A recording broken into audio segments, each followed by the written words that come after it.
Are you prepared for life after 60? Really prepared? Let me ask you something that most people avoid because it's uncomfortable. If you woke up tomorrow and needed real help, money, care, a ride to the doctor, someone to handle paperwork, someone to sit with you at a scary appointment, who would actually show up every single time? Not because they love you, because they're truly able to. After 60, the world doesn't become kinder, it becomes busier. People get pulled in 10 directions, priorities shift, energy drops, and one day, without any warning, you may realize that love and availability are not the same thing. In this video, I'm going to walk you through 6 pillars that become more dependable than family as you get older. Not because family doesn't care, but because life gets complicated, and relying on someone else's capacity is a fragile plan. By the end, you'll know exactly what to build so you can feel secure, steady, and independent, even when people are busy, far away, or overwhelmed. Before we start, tell me where you're watching from. Just your city or state in the comments. Not for statistics, just for connection. Because this stage of life can feel isolating, and it helps to remember we're not going through it alone. And if you find this topic valuable, tap like and subscribe with notifications.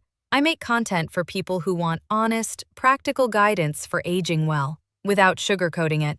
Now let's begin. Pillar 1. Your financial stability. There's a truth that gets sharper with age. The more uncertain life becomes, the more valuable financial independence feels. Money can't buy love. It can't erase grief. It can't replace genuine connection. But it can buy what older adults need most when life gets unpredictable: options. Options are freedom. The freedom to choose a better doctor. The freedom to pay for help without feeling like a burden. The freedom to say no to situations that don't feel safe. The freedom to handle emergencies without panic. And here's why this matters so much after 60. Relying on family financially is not a plan. It's a hope. Your children may love you deeply and still be unable to help.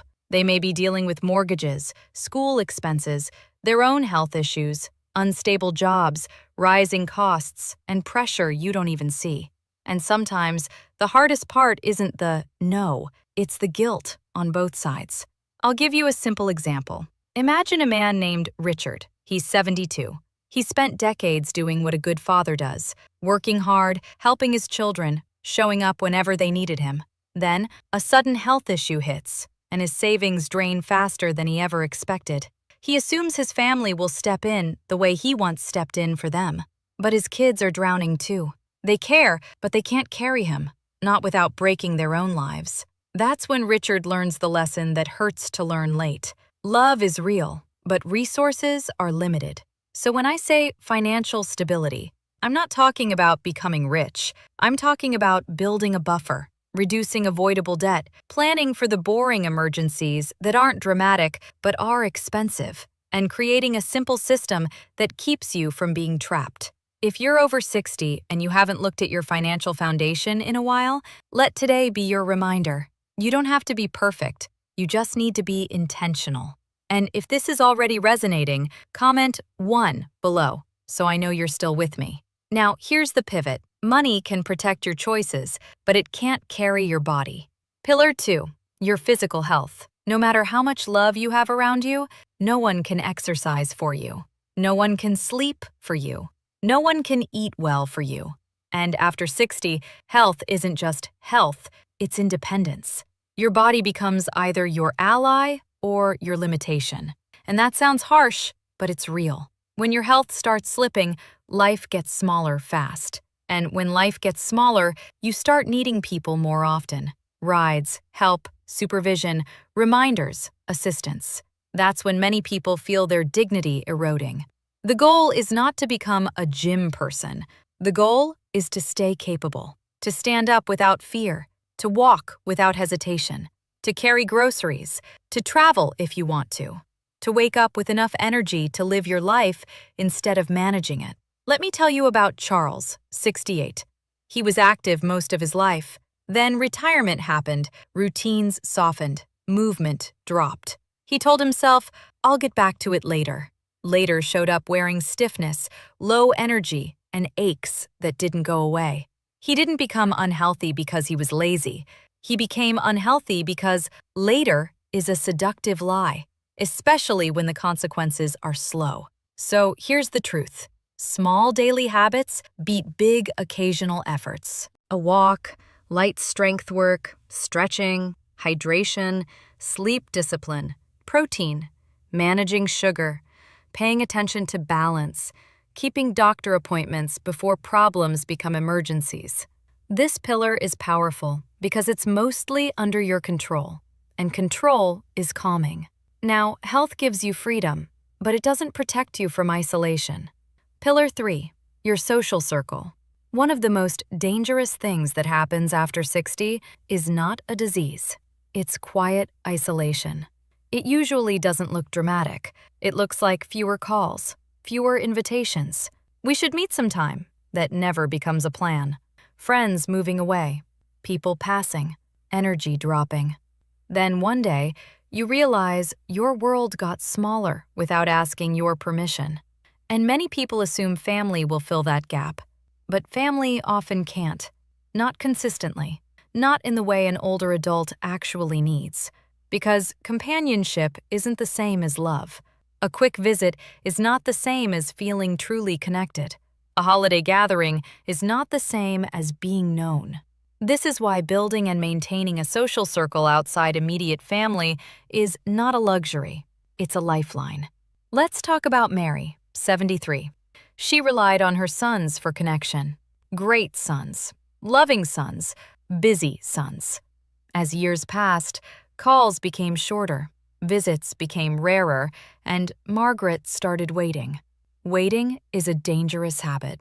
It turns your emotional life into someone else's schedule. So she made a decision. She would stop waiting. She joined a community group, rekindled old friendships, started attending a weekly activity. At first, it felt awkward. Then it felt normal. Then it felt like life again.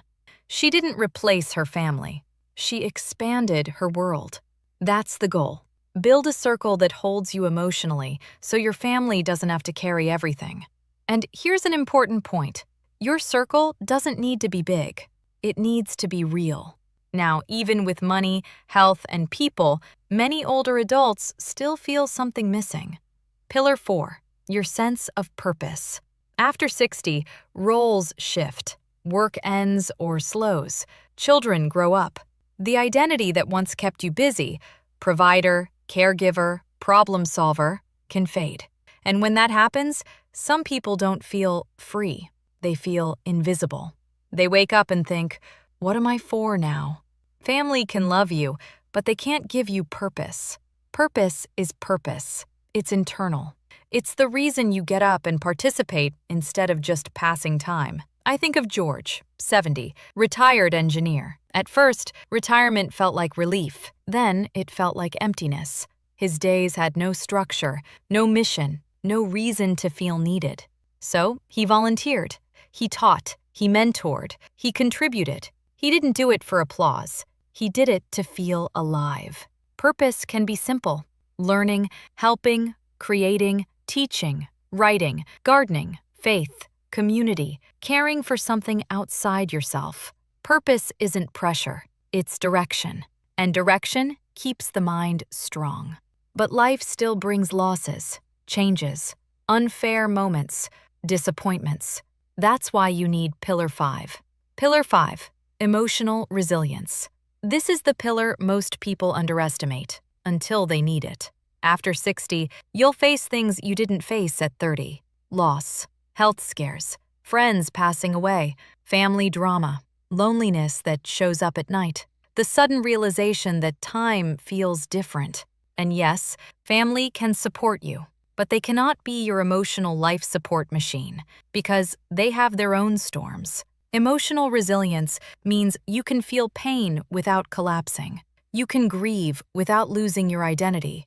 You can be disappointed without becoming bitter. You can be alone without feeling abandoned. It's not about becoming cold. It's about becoming steady. Let me share Helen's story. She lost her husband after 40 years. At first, she leaned heavily on her children, and they tried. But life moved, and their availability didn't match her grief. That could have broken her. Instead, she built her own support, a group, journaling, routines, small goals, gratitude practices, daily movement, honest conversations with one trusted person. She didn't get over grief. She learned to carry it without letting it destroy her. That's resilience. It's a skill, and it can be trained. Now, here's where everything ties together, because life will keep changing. Pillar 6, your ability to adapt. If you're still watching and this is valuable, comment 2 below. It helps me know what to make more of. After 60, the people who suffer most are not always the ones with the biggest problems. They're often the ones who refuse to adjust. They keep trying to force life to be what it used to be. But adaptation is not surrender. It's intelligence. The world changes. Your body changes. Technology changes. Your circle changes. If you can adapt, you stay in motion.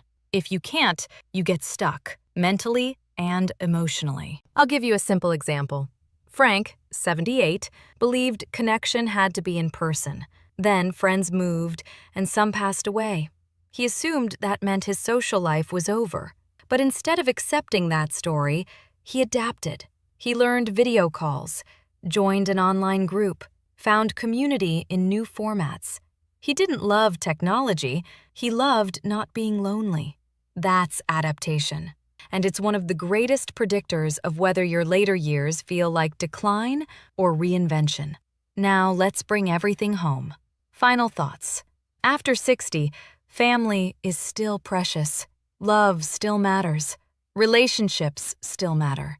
But if you build your entire stability on other people's availability, you are building on shifting sand. The strongest support system is the one you build inside your life. Financial stability protects your options. Physical health protects your independence. A social circle protects your spirit. Purpose keeps you engaged. Emotional resilience keeps you steady. And adaptability keeps you growing. Now I want to hear from you. In the comments, tell me, which pillar is your strongest right now, and which one needs work? Just write strongest/needs work. And if this video helped you think differently about your future, tap like so it reaches someone who needs it. Subscribe with notifications on, because the next videos will go deeper with practical steps, what to do, how to start, and how to stay consistent without feeling overwhelmed. Thank you for spending this time with me. You're not behind. You're not invisible, and you're not meant to rely on luck. You can build a life that stands, no matter who's busy, who moved away, or what changes next. I'll see you in the next video.